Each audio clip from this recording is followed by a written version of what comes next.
Bueno, muy buenas tardes a todos. Mi nombre es Lucas Sarabia, soy de la Comisión de Ganadería del Ateneo de Salta y hoy vamos a tener una charla muy interesante sobre el manejo de reproducción en la yegua. Eh, bueno, por el motivo que ya todos conocen, COVID a nivel mundial, esta es la modalidad del día de hoy para poder capacitarnos y aprender un poco más. Así que bueno, espero que la disfruten todos, que la puedan aprovechar al máximo y las preguntas y las dudas que tengan van a ser para que la doctora las va a responder al final de la charla. Así que bueno, muchas gracias a todos por la participación.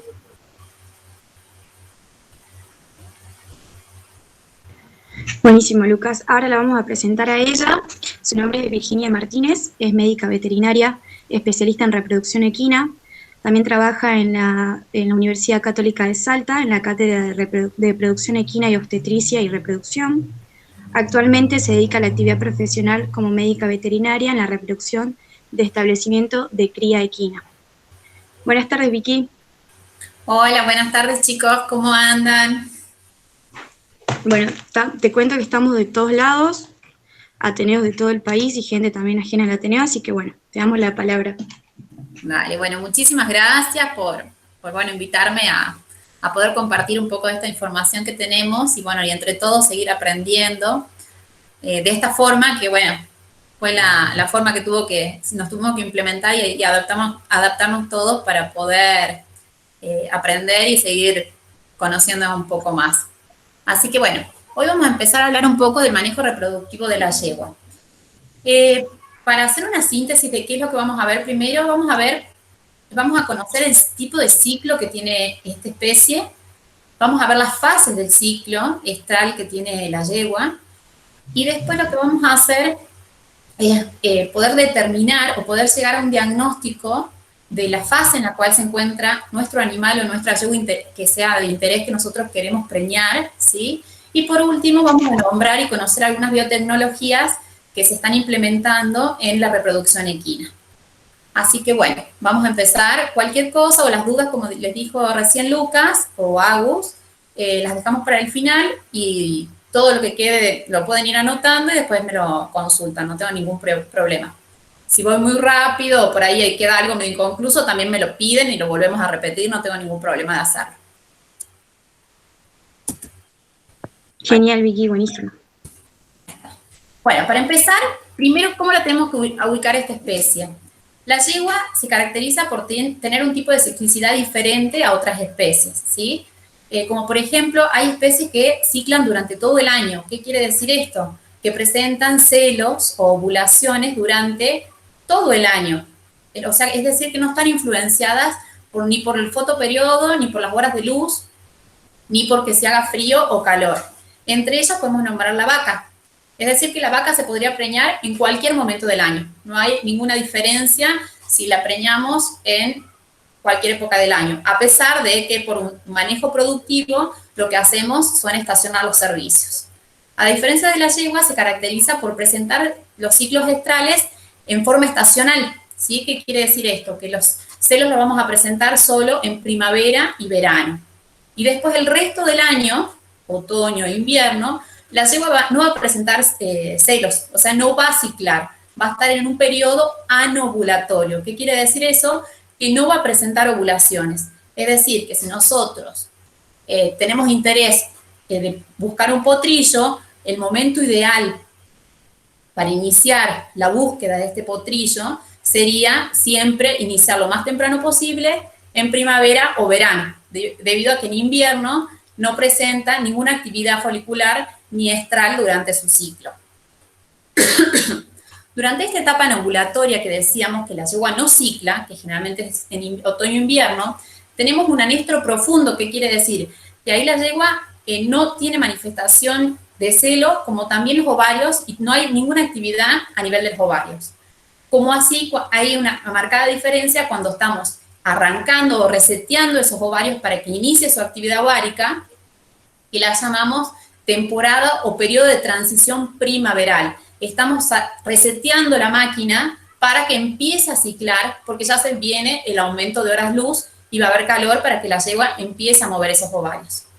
Como así también cuando está culminando esta etapa, acá le podemos llamar el periodo de transición otoñal, es decir, que se nos está apagando los ovarios y está disminuyendo la actividad cíclica de esos ovarios. Entonces, acuérdense que a pesar de que en la etapa transicional otoñal o en la etapa transicional primaveral se pueden llegar a manifestar celos porque hay actividad ovárica, es decir, que hay crecimiento folicular, pero no llegan a producirse ovulaciones. Entonces, ahí tenemos bien marcado la etapa anovulatoria, es decir, que no vamos a poder llegar a producir una concepción durante esta etapa.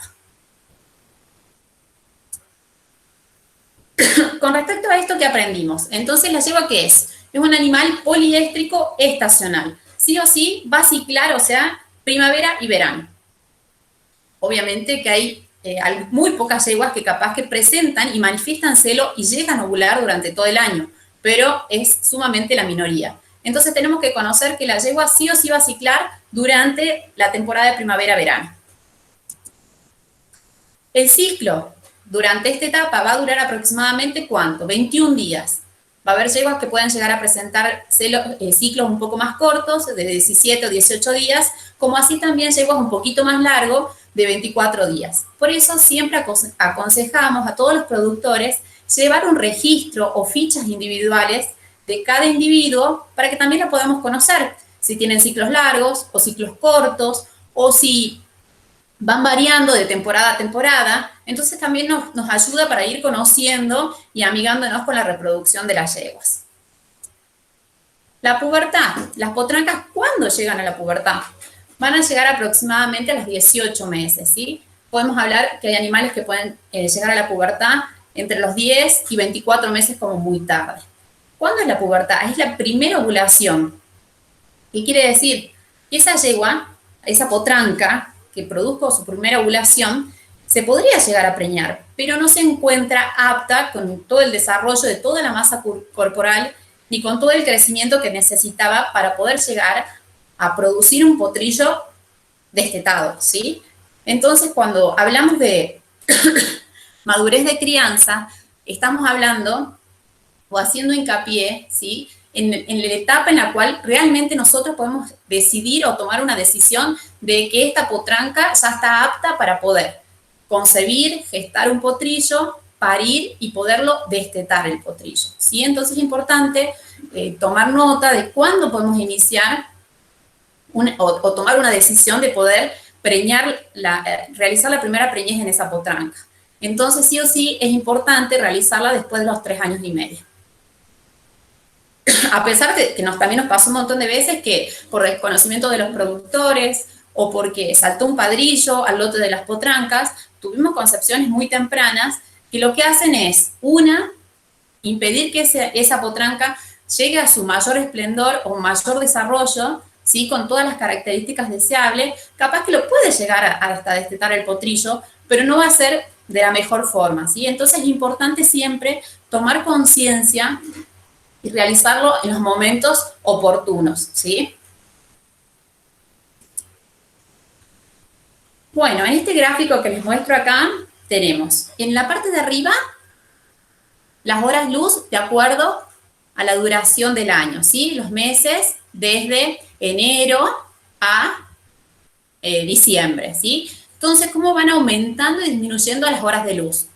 Entonces, ¿qué pasa? Fíjense que tenemos estipulado como la cantidad media, 12 horas de luz, y como a partir del equinoccio de primavera, que inicia en septiembre, empieza a haber un aumento, ¿sí?, de la cantidad de horas luz. Fíjense que teníamos una media de 12, o en realidad no una media, sino que teníamos que en la temporada de enero, de julio a agosto, teníamos baja los niveles de luz hasta llegar a septiembre, en donde ya teníamos una cantidad aproximadamente de 12 horas de luz y empezaba a aumentar la cantidad de luz en el verano, llegando a su máxima concentración de horas luz, que serían entre 14 y 15 horas totales, para luego en otoño disminuir la cantidad de horas luz y en el invierno llegar a la menor cantidad de horas luz.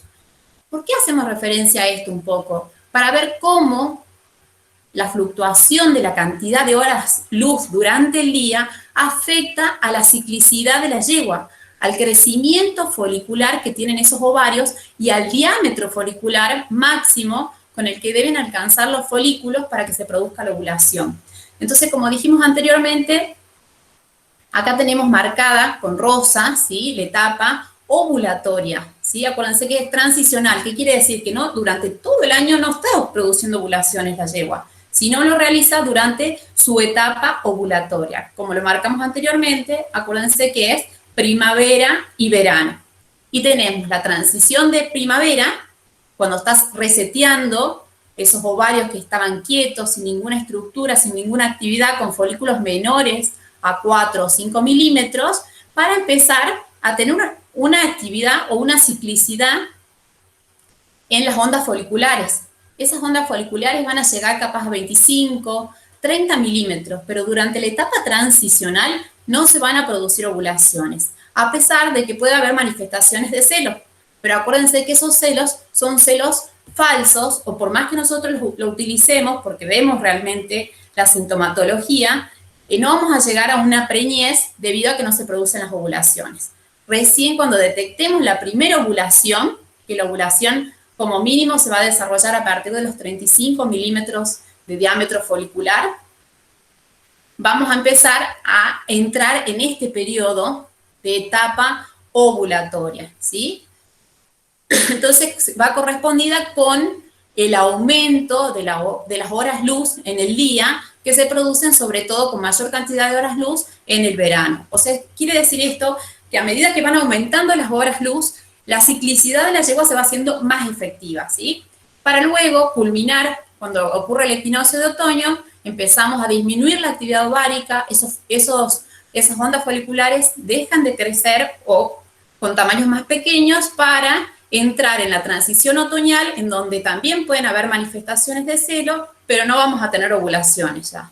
Y luego vamos a entrar en la próxima etapa anovulatoria o de falta de actividad ovárica, ¿sí? Entonces acá tenemos acompañado cómo va produciendo la ciclicidad con respecto o en relación a la cantidad de horas luz. ¿Sí? Acá, ¿qué es lo que hace? La cantidad de horas luz actúa sobre el sistema nervioso y sobre el sistema reproductivo de la yegua y estimula todas las hormonas para empezar a que esos ovarios empiecen a mover y a generar estructuras ováricas, ¿sí?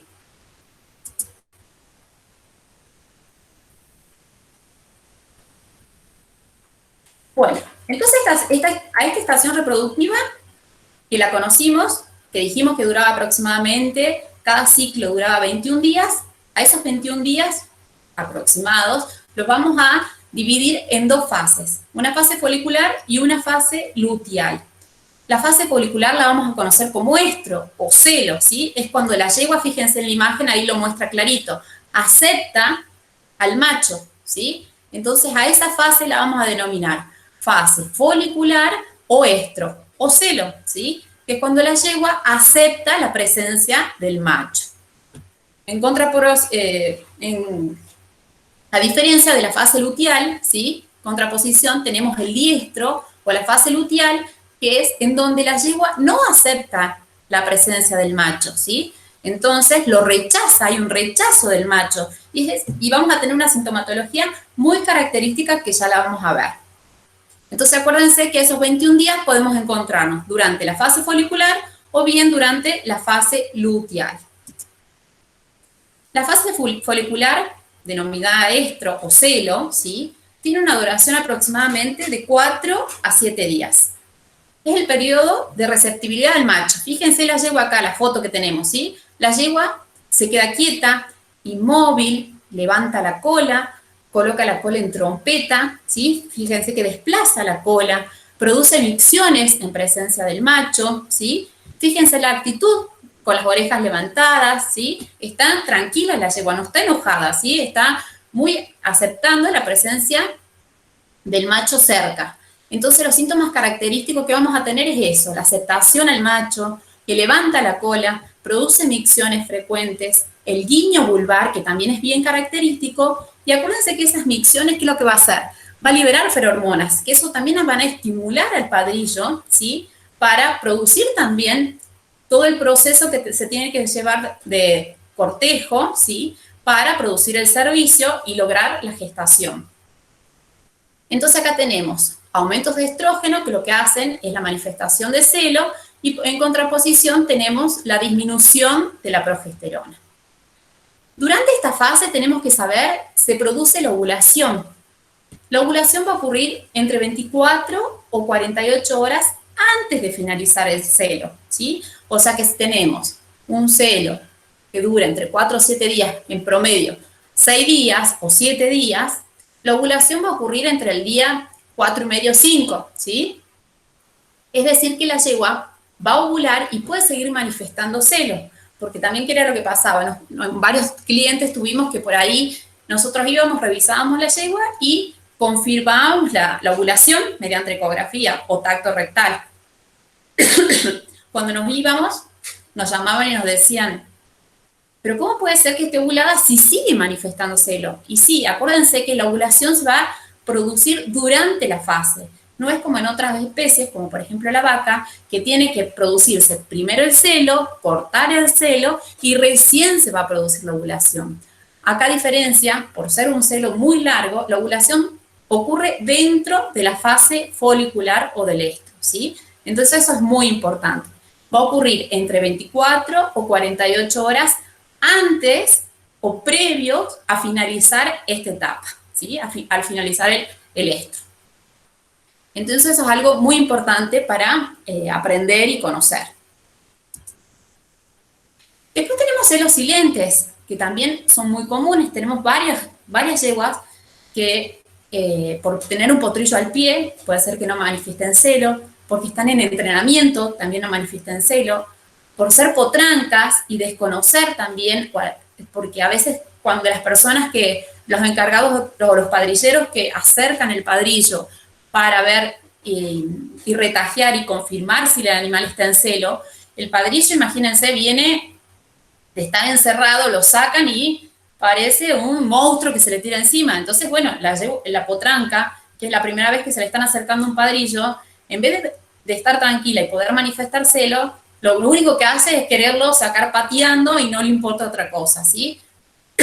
O las yeguas que recién acaban de parir, cuando se quiere utilizar el celo del potro, también es muy común que puede ser que no manifiesten el celo en forma de protección del potrillo, porque tienen el potrillo al pie y están pendientes del potrillo y no de la actitud que tienen que tomar frente al macho, ¿sí? Entonces tenemos distintas formas. Hay celos silentes y hay por ahí yeguas que son realmente con celos silentes, que no manifiestan celo. Entonces también son animales problemas para los productores o los criadores, porque sí o sí la única forma para poder diagnosticar esta etapa es a través de la ultrasonografía, de la ecografía, ¿sí? Entonces a través de este diagnóstico podemos llegar a confirmar que realmente el animal se encuentra durante esta fase. Después tenemos el celo del potro, como recién les nombré. El celo del potro es el celo que ocurre posterior al parto. Ocurre entre los 7 y 15 días posterior a que se produzca el parto. ¿Por qué se lo denomina celo del potro? Se lo denomina celo del potro porque coincide con una diarrea en el potrillo. Esto se debe a un cambio hormonal a nivel de todas las hormonas que están interactuando después del parto de la yegua, que van a producir una diarrea. Acuérdense que esa diarrea es autolimitante, o sea, no hace falta atender la diarrea del potrillo. Generalmente corta el celo de la yegua y el potrillo se le corta la diarrea. Entonces es muy común saber que si las yeguas parieron y ya estamos entre los 8 o 10 días y empezamos a ver con una diarrea característica al potrillo, lo más seguro que esté en correlación con el celo de la yegua. Un poco, ¿será fértil este celo o no será fértil? Gracias a Dios es un celo sumamente fértil, que se lo puede utilizar. ¿Qué quiere decir esto? Que se puede utilizar el primer celo o la primera ovulación que ocurra después del parto. Y tenemos muy buenos resultados de preñez. Lo que sí hay que tener en cuenta que realmente la yegua haya realizado un parto limpio. ¿Qué quiere decir? que haya eliminado todas las pares o las placentas, que no haya tenido retención de líquido, que no haya sido un parto distóxico, que el potrillo haya nacido bien, que las características de la placenta en donde estuvo, el medio en donde estuvo el potrillo, no tenga ninguna alteración ni nada que nos llame la atención. Mientras tengamos todas las condiciones, todas estas características en buenas condiciones, ese celo va a ser fértil y vamos a tener muy buenos resultados de preñez. ¿Qué quiere decir? Que una yegua apenas pare, a los 15 días ya la podemos estar preñando nuevamente para poder generar el potrillo que nosotros deseamos durante ese año. Acuérdense que por ahí en establecimientos lo que buscan es producir un potrillo por año. Entonces hay que hacer muy efectivos la utilización de estos celos para realmente llegar a este objetivo productivo, ¿sí?, de generar ese potrillo por año. Entonces en muchos establecimientos utilizamos muchísimo este celo para poder lograr la preñez deseada de ese productor, ¿sí? Después, en contraposición, teníamos la fase luteal o el diestro, ¿sí? ¿Se acuerdan que dijimos? Teníamos la fase folicular o la fase luteal y diestro. Acá ya tenemos la formación de un cuerpo lúteo en donde hay aumento de progesterona y tiene una duración estándar de 14 días. Fíjense acá sí hay rechazo del macho. ¿Qué quiere decir esto? Si nosotros acercamos un padrillo hacia la yegua, va a tomar esta actitud, bajar las orejas, fíjense, bien característico, se enoja la yegua, si uno se lo puede acercar más al padrillo, va a intentar patearlo, así que tenemos que, en el momento que vamos a presentar los padrillos, hay que ser sumamente cuidadosos y tener todas las precauciones para poder retajear a esos animales, ¿sí? Entonces ya dijimos que la fase estral o folicular duraba aproximadamente entre 4 y 7 días y la fase luteal generalmente tiene una duración fija de 14 días. ¿Cómo sabemos en qué fase se encuentra nuestra yegua o lo que nosotros queremos preñar a esta yegua que tenemos acá enfrente? ¿Cómo vamos a saber en qué fase se encuentra? Si estamos en la fase folicular o en la fase diestral. Lo vamos a hacer mediante el recelado, ¿sí? ¿En qué consiste? En lo que les contaba recién, acercar el padrillo, ¿sí?, que puede ser en forma individual, a una sola yegua, ¿sí? Se lo acercamos y vemos la reacción, la actitud que toma la yegua. Tiene que ser siempre la misma persona lo que lo realice, hay que realizarlo día de por medio, se puede acercar entonces en forma individual a ese animal, o bien lo podemos llevar hacia el corral en donde se encuentran todas las yeguas. Entonces se presenta el padrillo y generalmente va a ser muy característico que todas las yeguas que se encuentren en celo van a buscarlo al padrillo, se van a acercar y van a tener esta actitud, ¿sí?, de estar con las orejas erectas, ¿sí?, en querer olfatearlo y van a aceptar la presencia del macho.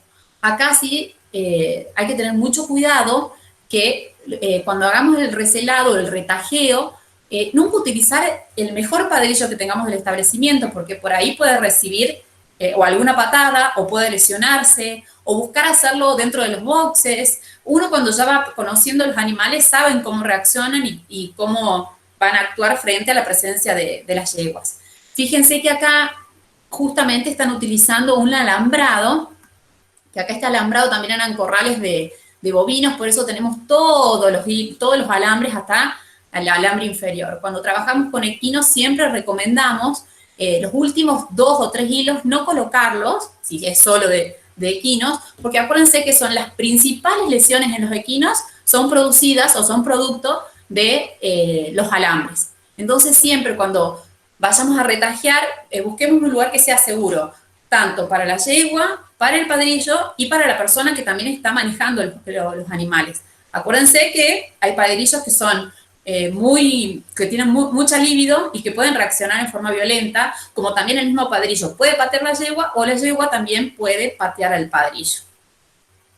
Además, también podemos hacer un acompañamiento con el tacto y la ecografía, que nos van a ayudar a diagnosticar en forma más precisa el momento o la fase en la cual nos encontramos. Fíjense que también acá es importante, mientras podamos, utilizar obretes, ¿se revisación ginecológica, ¿sí? Acá tenemos uno muy sofisticado, que si no podemos tener esto, podemos realizar un brete muchísimo más simple, con 4 palos, ¿sí? Y con un patero y una pechera para que cuando vayamos a trabajar, proteger tanto al animal como, bueno, a los profesionales o todos los veterinarios que vayan a trabajar, y también el equipo. Acuérdense que también hoy por hoy los equipos están sumamente caros, y más el dólar, peor todavía. Así que hay que cuidarse uno y cuidar también los elementos de trabajo.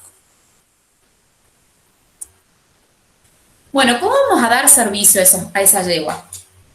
Lo importante primero que es retajear o realizar un control ginecológico para determinar el momento del celo, ¿sí? Entonces, ¿cómo lo vamos a hacer? Acuérdense que siempre, si vamos a hacer un retajeo o un recelado, hacerlo día de por medio, ¿sí? Si tenemos un solo padrillo y una sola yegua, acercándoselo, presentándoselo, o si tenemos un grupo o una manada de yeguas, presentar el padrillo a esa manada de yeguas y ver cómo reaccionan, qué síntomas clínicos tienen y qué es lo que nos está diciendo las yeguas, ¿sí? Y después realizar la cubrición o los servicios cada 48 horas. Esto es sumamente importante. ¿Por qué cada 48 horas? Acuérdense que por la viabilidad que tienen las gametas femeninas como la gameta masculina, los espermatozoides tienen que estar esperando dentro del tracto femenino la llegada del óvulo, ¿sí? Entonces, acuérdense que la gameta femenina tiene una viabilidad entre 6 y 12 horas y las gametas masculinas, los espermatozoides, tienen una viabilidad entre 48 y 72 horas. ¿Qué quiere decir? Que por cada monta tenemos los 2 días cubiertos. Entonces, sí o sí vamos a hacer día de por medio los servicios hasta que el animal realmente deje de manifestar celo. Entonces, si dijimos que teníamos un celo de una yegua que duraba aproximadamente 5 o 6 días, vamos a dar, no se justifica dar el día 1, el primer día de celo, porque sabemos que la ovulación lo va a producir al final del celo, ¿sí? O próximo a que se vayan a acabar las últimas horas de celo. Entonces, capaz que podemos dar el día 3, el día 4 ya no damos servicio, el día 5 volvemos a repetir, el día 7 repetimos el servicio si sigue manifestando celo. Si ya el día 7 presentamos el padrillo y la yegua lo baja las orejas, lo quiere sacar a patadas, no acerquemos el padrillo porque quiere decir que ya cortó o terminó la fase de celo. Y si hacemos a través de un control ginecológico en donde nos estamos ayudando a través del tacto o de la ecografía, lo que hacemos es un seguimiento ecográfico, determinamos cuando estamos próximos a la ovulación y en ese momento damos servicio. Acuérdense que es importante realizar un cuidado tanto de los machos como de las hembras. Nos pasó también que tuvimos varios casos en donde había yeguas que no se preñaban. Entonces les empezamos a preguntar a los productores cómo era la forma de dar servicios. Y ellos nos decían, no, yo le doy 5 o 6 veces por día el servicio a la yegua desde el día 1 que empieza a manifestar celo. Obviamente que el día 6 o el día 5, cuando ya estaba próximo a ovular, el padrillo ya al pobre lo habían exprimido totalmente, ya no tenía casi espermatozoides y era el momento justo de dar el servicio y ya llegaba con muy bajas concentraciones espermáticas que no llegaban a cubrir la dosis para producir la fecundación. Entonces, acuérdense que es importante preservar el padrillo, como estamos diciendo ahora, como así también preservar la salud del útero de esa yegua. Mientras más servicios demos a la yegua, acuérdense que el semen dentro del útero, dentro del tracto reproductivo, es material extraño. Entonces provoca cierta inflamación, que todo el sistema inmunitario de la yegua tiene que empezar a interactuar y luchar contra ese agente extraño que hay dentro del útero de la yegua. Entonces es importante también no excedernos en la cantidad de servicios que tenemos que dar y sobre todo en estas yeguas problemas que cuestan preñar, intentar dar en el momento más próximo a la ovulación, ¿sí? Y la menor cantidad de servicios. Así también podemos hacer más eficiente la utilización de los padrillos, que capaz que tenemos varias yeguas para ese padrillo y capaz que en los mismos días, y también preservamos el útero o la limpieza de ese útero, que después de producirse la fecundación tiene que descender ese embrión al útero y producir su anidación dentro del útero. Si tenemos fluido, por toda la inflamación que generó, seguramente la yegua se preña, desciende el embrión, pero no va a tener un ambiente, va a ser un ambiente inhóspito para ese embrión y se va a terminar produciendo una reabsorción embrionaria, ¿sí? Entonces, sumamente importante que quede claro esto para los criadores, para la gente que por ahí desconoce realmente, entonces hacer un uso efectivo de los padrillos y también de las yeguas, porque terminamos ensuciando, y sobre todo yeguas viejas con úteros péndulos, son úteros que tienen mucho más dificultad para poder producir contracciones y eliminar todos los detritus que nos quedan después de la eyaculación. Y por otro lado también el uso de las prostaglandinas. Hay que sacar la maña un poco de que muchos productores o criadores nos dicen, no, pero si ponemos una prostaglandina y entre las 48 horas y 72 horas tendría que estar en celo. Y no depende. La prostaglandina, ¿qué es lo que va a hacer? Va a producir una lisis o una ruptura de ese cuerpo lúteo. ¿Qué quiere decir? Acuérdense que cuando teníamos cuerpo lúteo, durante la fase luteal, durante esos 14 días. Pero acuérdense que los primeros 5 días después que se produjo la ovulación, ese cuerpo lúteo es un cuerpo lúteo inmaduro, ¿sí? Que no tiene los receptores para que pueda actuar la prostaglandina.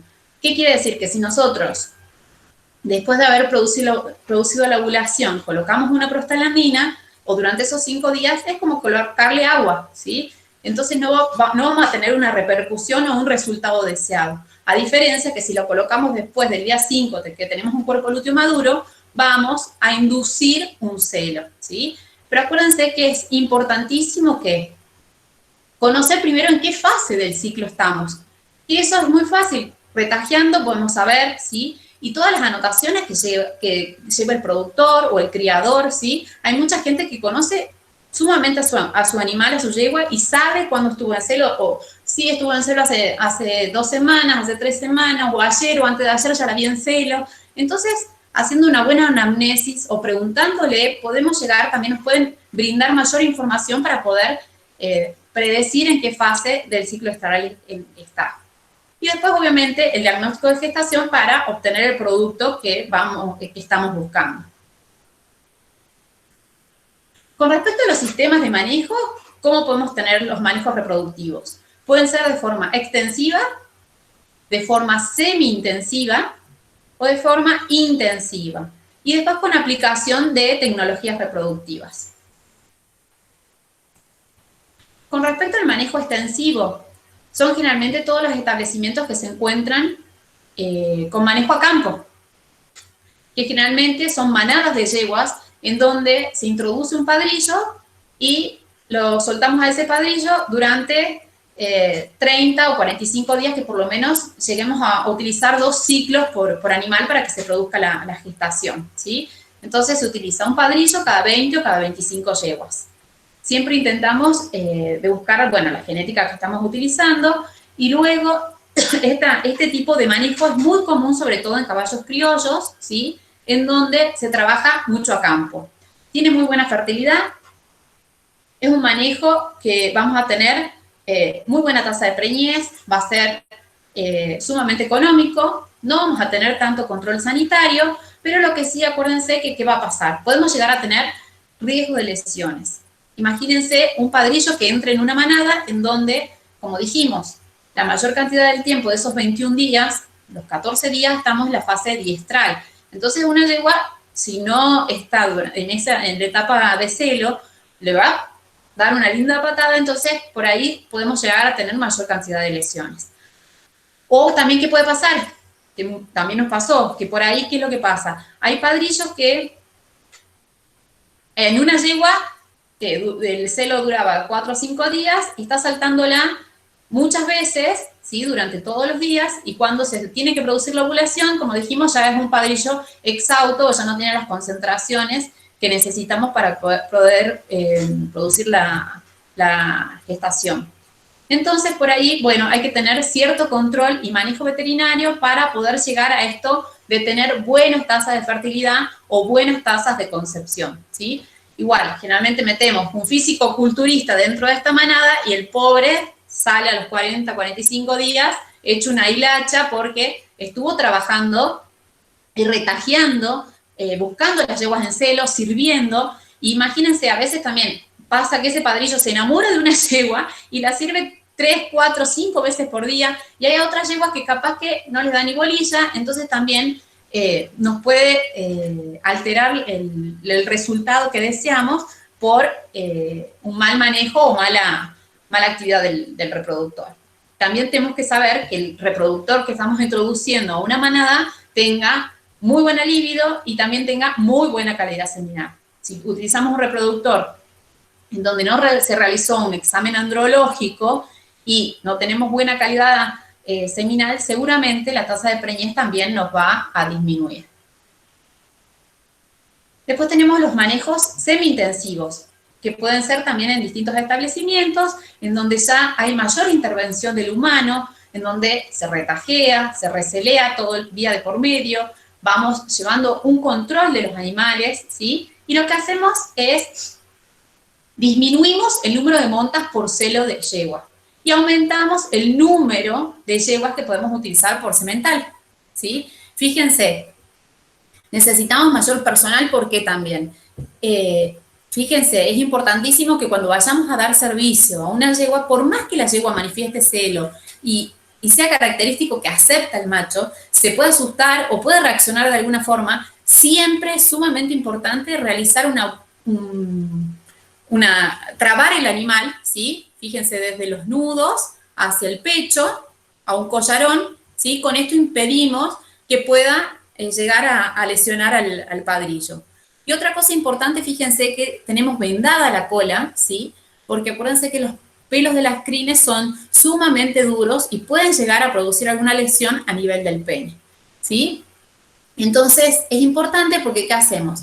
Vamos retajeando a las yeguas, vamos viendo en qué momento del ciclo se encuentran y recién hacemos el servicio en el momento más próximo a la ovulación o a partir del tercer día de manifestar el celo la yegua. Lo realizamos hasta que el animal deja de presentar la sintomatología de celo. Entonces acuérdense que una persona va a ser la que va a ser la padrillero, la persona que va a ser la encargada de manejar ese padrillo, siempre que tienen que estar muy atentos, ¿sí? Y manejarlo, dejarlo que también el padrillo interactúe con la yegua. Como dijimos anteriormente, ¿qué va a hacer? La yegua va a levantar la cola, va a orinar. Acuérdense que en esa orina va a producir la liberación de feromonas, que va a ser también lo que lo va a activar y le va a aumentar la libido a ese padrillo para poder realizar la cópula y poder realizar la eyaculación. Otro manejo que podemos realizar es un manejo más intensivo. Son los establecimientos en donde ya hay un chequeo, te diría que casi diario o día de por medio, con palpación rectal o ecografía, en donde se hacen planillas de seguimiento reproductivo de cada animal, anotando todas las anormalidades, las patologías, ¿sí? El momento, el estadio, el crecimiento del tamaño folicular, y los tamaños con los que se llegan a producir las ovulaciones. Si vemos presencia de líquido, ¿sí? Que nos pueda llegar a alterar el resultado de la preñez, o si vemos un útero inflamado con una endometritis, ¿sí? Entonces todo esto nos sirve a nosotros para poder llegar a un diagnóstico de la patología con la cual podamos estar trabajando. Acá, cuando hacemos un manejo intensivo, hacemos el uso más efectivo todavía de los padrillos, como así también el uso efectivo de las yeguas, ¿sí? Lo que hacemos es, en el momento justo de la ovulación, que lo determinamos a través de la ultrasonografía, podemos dar el servicio a esa yegua o podemos llegar también a realizar una inseminación. El diagnóstico precoz, si tenemos que cuando hacemos la utilización de la ecografía, podemos hacer un diagnóstico precoz de la preñez. Generalmente, si conocemos el momento que se produjo la ovulación, 11 días post-ovulación, que quiere decir que después de 11 días que se produjo esa ovulación, podemos a través de la ecografía diagnosticar esa preñez. Si desconocemos el momento exacto de la ovulación, recomendamos siempre hacerlo aproximadamente entre los 15 días del último servicio, ¿sí? Entonces, cuando el animal aceptó la última monta, contamos 15 días, 2 semanas, y recién hacemos un diagnóstico de esa preñez. que entre 11 y 15 días podemos llegar a diagnosticar en forma precoz la presencia de una vesícula. Es importante seguir con los chequeos ecográficos porque nosotros estamos determinando la presencia de una vesícula gravídica. Esa vesícula tiene que crecer, tiene que implantarse, ¿sí? Y se pueden producir reabsorciones embrionarias.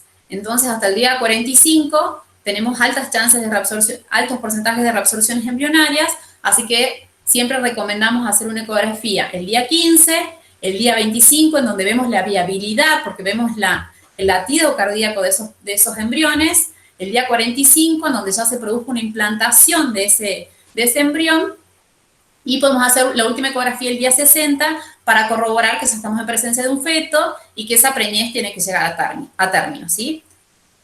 Y después le ponía acá también la presencia de mellizos.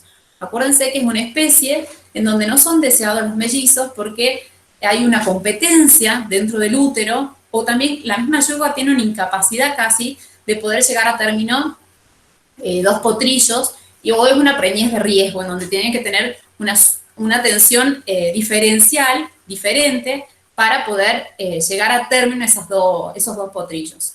Entonces, si uno le diagnostica en forma temprana la presencia de mellizos, se puede realizar la destrucción de un mellizo en forma temprana y que solo siga una preñez a término, ¿sí?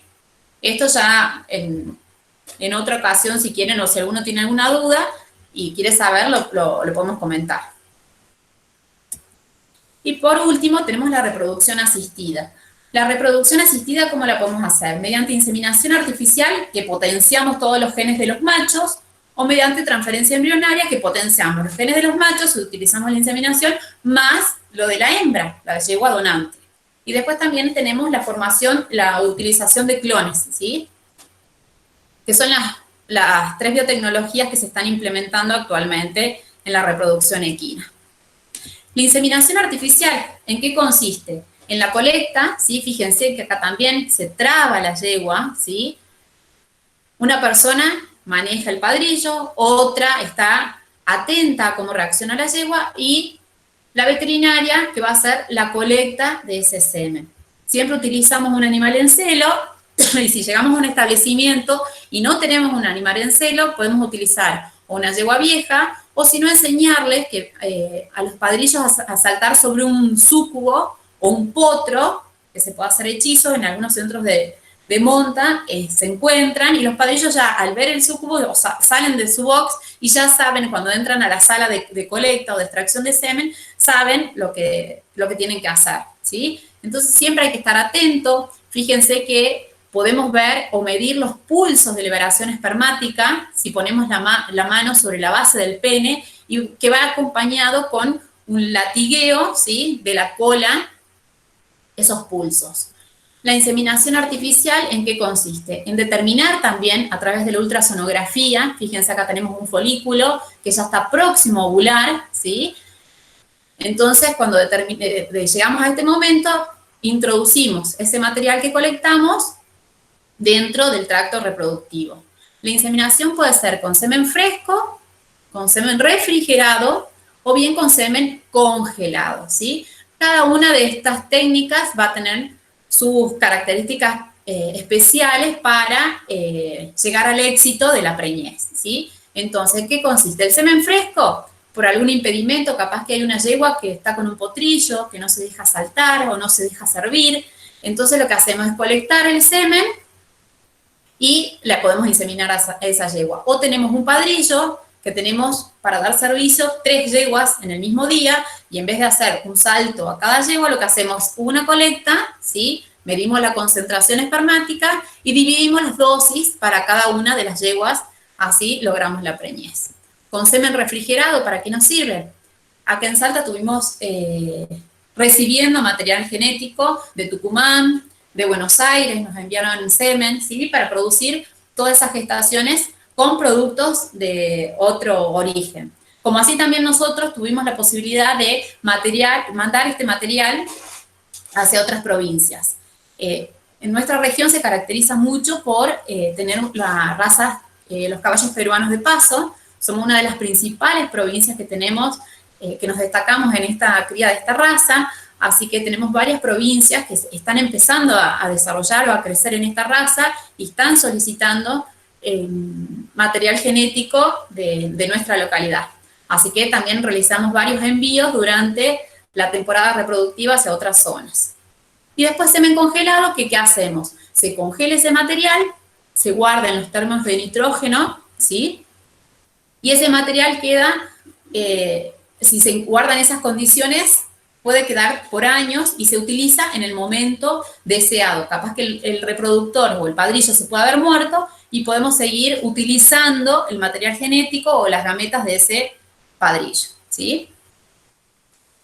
Después, por otro lado, tenemos la transferencia de embriones, que ¿en qué consiste? Potenciamos también esa capacidad de la yegua de producir varios potrillos.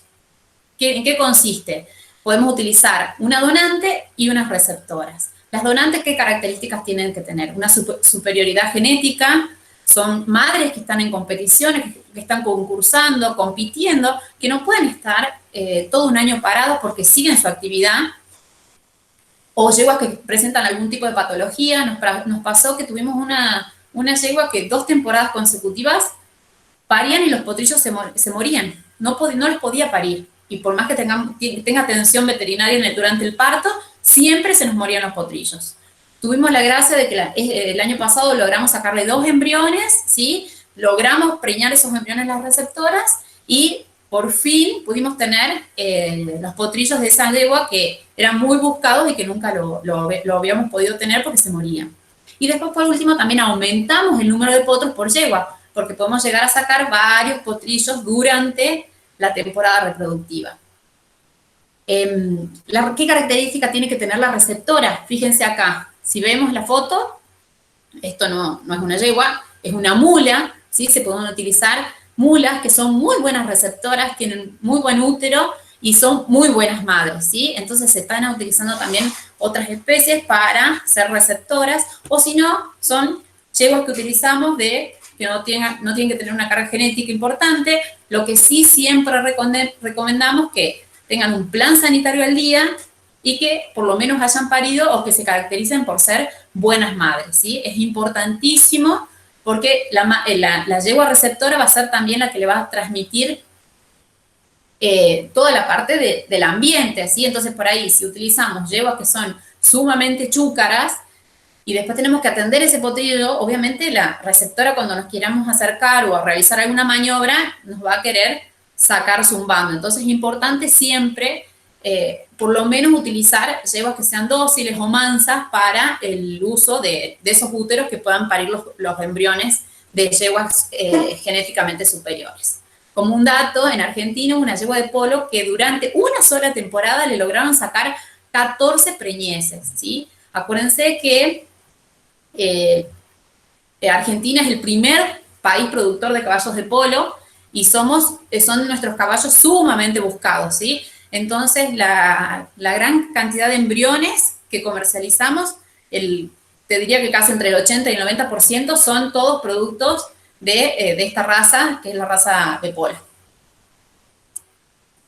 Por último, tenemos los clones, ¿sí? Es una biotecnología que también se está implementando ya desde 2006 o 2010 que se empezaron a hacer los primeros clones.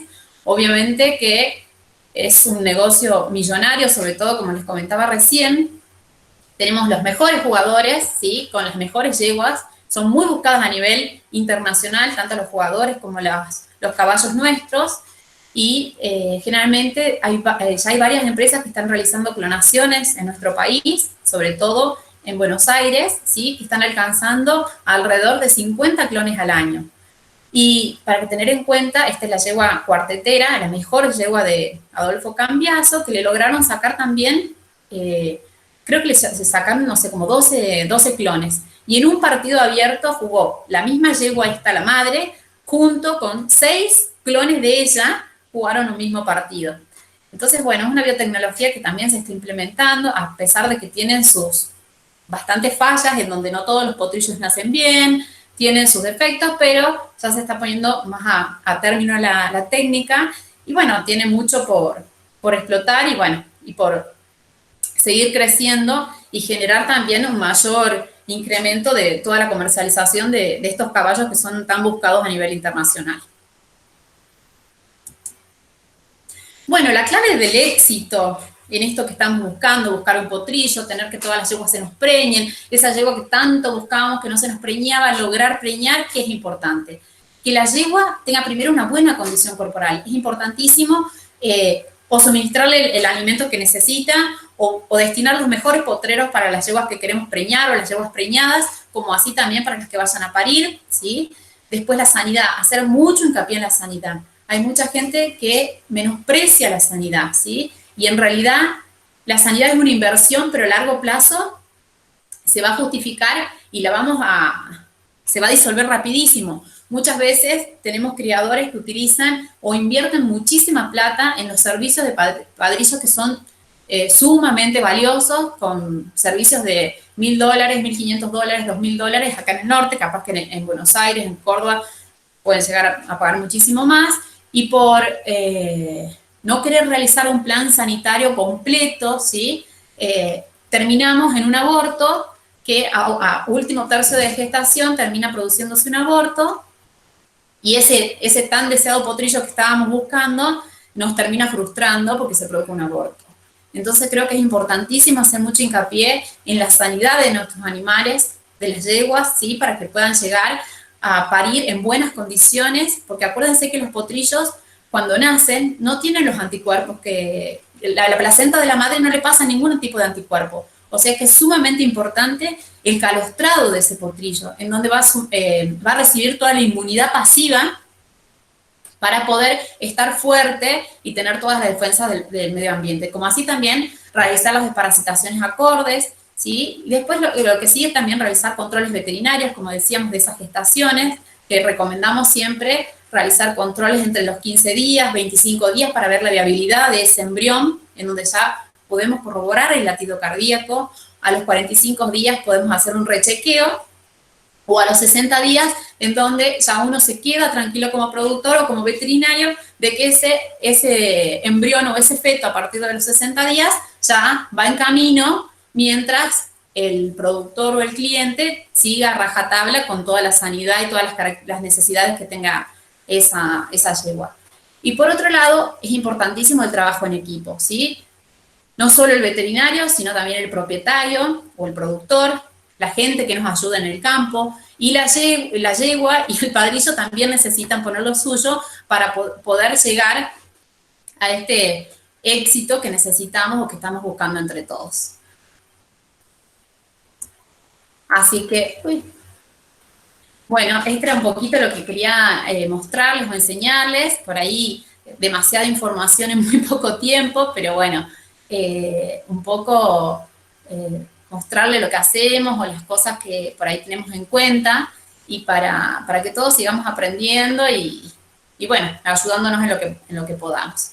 Así que bueno, ahora queda habilitado para el que tenga alguna duda o alguna incertidumbre de lo que que no haya quedado claro alguna parte, para que se saquen las dudas y lo podamos resolver, o si no cualquier cosa, también ahí dejo mi correo para que también puedan escribirme o presentarme algún caso o algo y lo podamos solucionar entre todos.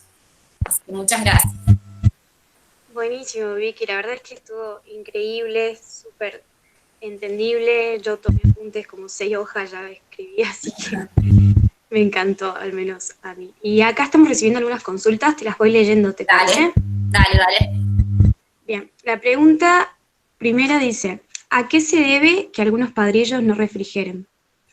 Y bueno, eso se debe, primero, es algo muy particular de acuerdo a una particularidad individual que tienen algunos padrillos, que por su composición o su semen no tienen la capacidad de refrigerar, a pesar de que siempre se pueden utilizar diferentes diluyentes para probar a ver si pueden refrigerar o no. Y hay padrillos que nos tocó a nosotros, tuvimos que renegar con un padrillo toda una temporada y realmente nunca hemos probado con todos los diluyentes habidos por haber y no refrigeran. Eso es ya una característica individual, ¿sí? Específica, y que realmente es complicado trabajar con esos caballos porque cuando tenemos que transportar el material genético por largas distancias, la viabilidad disminuye brutalmente o exponencialmente, que nos termina llevando al fracaso y no consiguiendo la gestación, ¿sí?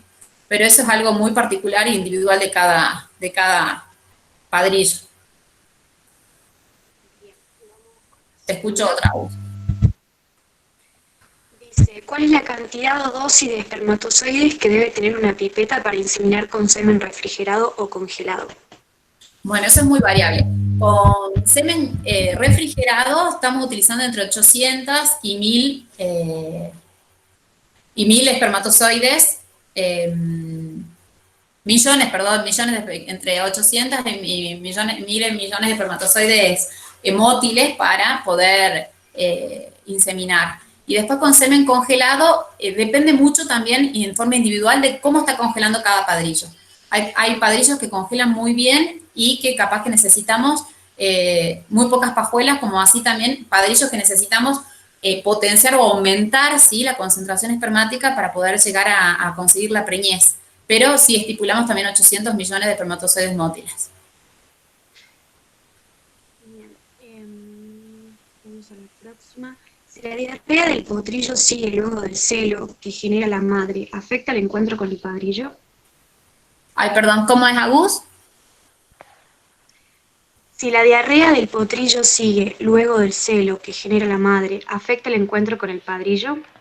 No, si la diarrea persiste y el celo de la yegua cortó, es una diarrea infecciosa, que tenemos que tener en cuenta que hay un parásito que produce diarrea en los potrillos justo en el mismo momento que se produce el celo del potro, que si la yegua no fue desparasitada, lo puede transmitir por la leche, que es el Strongylo Weisteri. Entonces es importante también realizar una desparasitación de las yeguas previo al parto para evitar.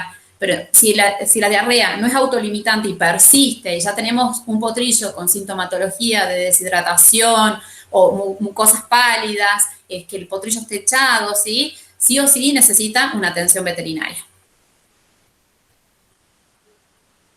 No sé si contesté en realidad la pregunta, pero, o sea, generalmente el celo del potro, se termina el celo y la diarrea tiene que cortar en el potrillo, no tiene que persistir. Pero me dijiste algo si no aceptaba el padrillo, ¿no?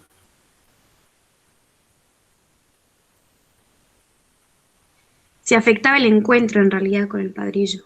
No, o sea, en realidad de afectar la diarrea en sí no afecta, sino ¿qué es lo que pasa? Que por ahí hay yeguas que son primerizas o yeguas que por ahí la cambiaron de lugar o algo, que está un poco más estresada, entonces está más pendiente del potrillo y de poder manifestar en forma tranquila la sintomatología de celo, ¿sí?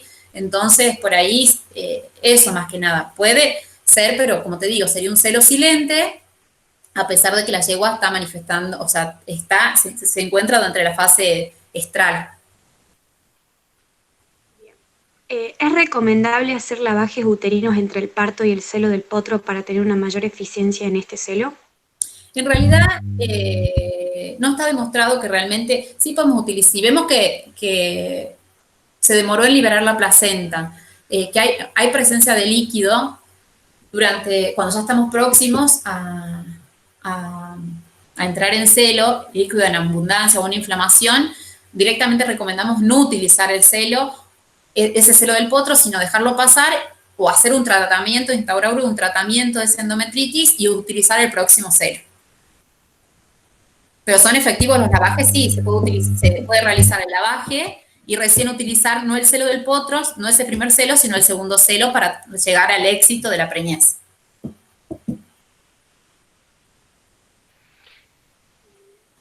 ¿Qué evaluación del semental se recomienda hacer antes de empezar la temporada? Y bueno, eso es importante. Eso es importantísimo realizar. Generalmente lo que hacemos es realizar un espermograma, ¿sí? En donde vemos evaluamos la concentración espermática y la motilidad espermática para poder ver de dónde estamos partiendo esa temporada reproductiva. Entonces, y hacer un examen andrológico completo, no solo del semen, sino también de la libido, la actitud, los miembros posteriores. Acuérdense que durante el salto también el padrillo soporta la mayor cantidad de peso, todos los miembros posteriores, entonces también es importante hacer un chequeo general, ¿sí? Todo un examen andrológico completo y complementarlo con la evaluación seminal. ¿Qué tiempo considero de involución uterina? ¿El servicio en el celo del potro y la implantación del embrión no se vería afectado por la involución? No, generalmente no se ven. En realidad, ¿qué es lo que pasa? Cuando tenemos celos muy tempranos, ¿qué quiere decir? Ese celo que ocurre o la ovulación que ocurre entre el día 7 o el día 8 y el embrión desciende al útero y todavía no se produjo la involución uterina, puede ser que no lleguemos a producir una buena implantación, es decir, que no se produzca la concepción. Pero si los celos generalmente son más tardíos, pasados los 10 días o 15 días, se produce recién la ovulación, el embrión recién desciende al útero, se produce la fecundación en la ampolla, ¿sí? Y recién desde la ampolla para que llegue al útero va a demorar 6 días más. Entonces, cuando tenemos celos un poquito más tardíos, le damos más tiempo a que se produzca la involución uterina y que tengamos una buena implantación de ese embrión.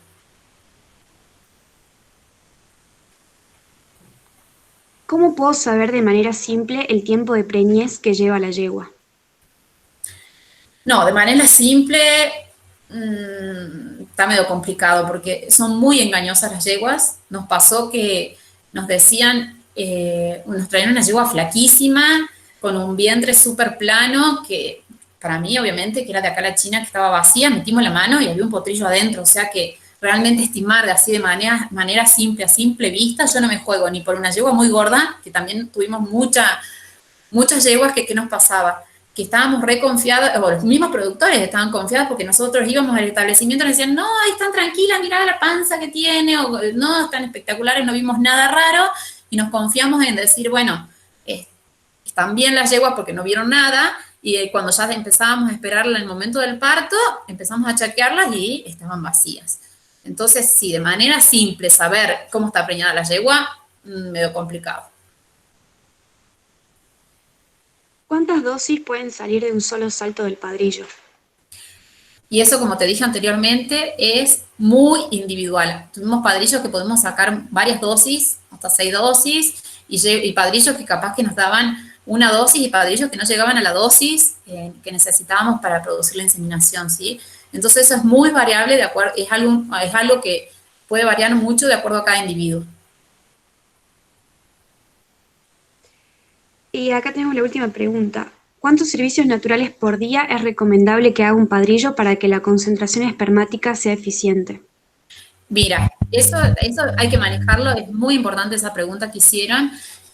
Nosotros recomendamos, hay padrillos que durante la etapa, durante la estación reproductiva, son muy solicitados y hay un abuso del uso de esos padrillos en donde lo terminan agotando a los pobres. Entonces, creo que eso es algo fundamental, hacerlos descansar a los padrillos. Podemos hacer 2 saltos diarios durante 3 días y después de descansar 2 días, o podemos hacer 3 saltos diarios y luego descansar durante 2 días nomás y luego descansar. Entonces yo creo que eso hay que ir midiéndolo y también hay padrillos que tienen una capacidad de recuperación importante y hay otros que la producción espermática se ve muy repercutida, entonces bueno, pero es importante algo tener en cuenta de no sobreexigirlos porque al fin y al cabo, por querer preñar muchas yeguas, no terminamos preñando nada, ¿sí? Entonces eso sí es importante hacer un buen manejo de los padrillos y una buena evaluación seminal para poder llegar a la concepción o a la preñez. Ahí llegó otra pregunta más. Si una yegua se revisa ovulada, ¿cuántas horas post-ovulación se puede inseminar? Y bueno, mira, nosotras qué hacemos, si está ovulada generalmente no la inseminamos. Porque si desconocemos sobre todo cuántas horas hayan pasado de ovulación, ¿sí? Porque, como te digo, hay gametas femeninas que tienen una viabilidad muy corta y ya pasaron las 6 horas, acuérdense que cuando el semen es depositado dentro del tracto reproductivo de la hembra, tiene que capacitarse. Esa capacitación dura entre 6 a 8 horas, o sea, esos espermatozoides tienen que sufrir una capacitación, que quiere decir madurarse para poder estar activos y poder fecundar.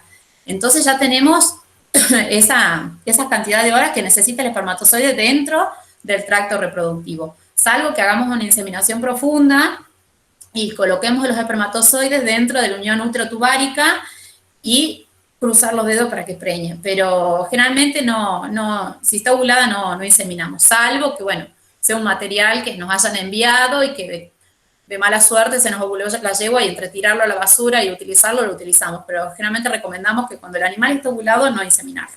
Acuérdense siempre eso. Los espermatozoides tienen que estar esperando la llegada del óvulo, ¿sí? Entonces es importante el momento de la colocación de los espermatozoides. Salvo cuando trabajamos con inseminación con semen congelado, que se va haciendo un monitoreo, ¿sí?, de la ovulación hasta determinar, generalmente se van haciendo ecografías cada 6, cada 4, cada 2 horas para determinar el momento justo de ovulación y en ese momento recién se deposita con inseminación profunda el semen en la unión uterotubárica y hay buenos resultados, ¿sí? Pero si no, generalmente no recomendamos mucho inseminar después que se haya producido la ovulación. Buenísimo, esas son todas las preguntas. Nada, agradecerte, Vicky, por darte el tiempo de brindarnos esta charla que estuvo genial. Nos llegan felicitaciones de todos lados. De parte del Ateneo, agradecerte por tu tiempo. Y nada, te queríamos preguntar si nos puedes pasar algún PowerPoint o el video, de todas formas está grabado. Ya vamos a subir a las redes seguramente cómo podemos mandarlo el video y demás. No sé si vos nos podés pasar el Power y nosotros se lo mandamos a la gente que le interese. Sí, no hay ningún problema, no hay ningún problema. Entonces, muchísimas gracias a ustedes por, bueno, pedirme dar esto y, bueno, intentar entre todos seguir aprendiendo y, bueno, seguir creciendo en lo profesional que podamos todos y seguir aprendiendo, que eso es lo más importante. Mira, ahí justo saltó una última pregunta. Sí. En caso de que esté ovulada, ¿se puede esperar 5 días para los receptores del cuerpo lúteo poner prostaglandina y arrancar el ciclo de nuevo? Exactamente, muy bien, ahí comprendieron todo. Así que esperamos 5 días, hacemos que ese cuerpo lúteo esté maduro, colocamos una prostaglandina y entre 5 y 7 días vamos a tener nuevamente un celo fértil y, bueno, y evitar o rezar para que no se nos ovule nuevamente. Pero a todos te digo que se nos ovulan las yeguas, se nos pasan, tenemos semen de muy mala calidad, hay muy mal manejo de los reproductores, así que bueno, yo creo que sirve para que todos aprendamos y bueno, podamos seguir haciendo más efectivo y llegar a este éxito que todos los productores y nosotros como veterinarios también estamos buscando. Buenísimo, Vicky. Damos por finalizada, entonces muchísimas gracias de vuelta. Y bueno, nada, vamos a estar dejando el PowerPoint para que los que les interese lo puedan obtener. Bueno, muchas gracias a ustedes, chicos, y feliz Día de la Patria. Feliz Día de la Patria a todos. Bueno, muchas gracias. Gracias, Vicky. Nos vemos. Chau, chau. Chau a todos.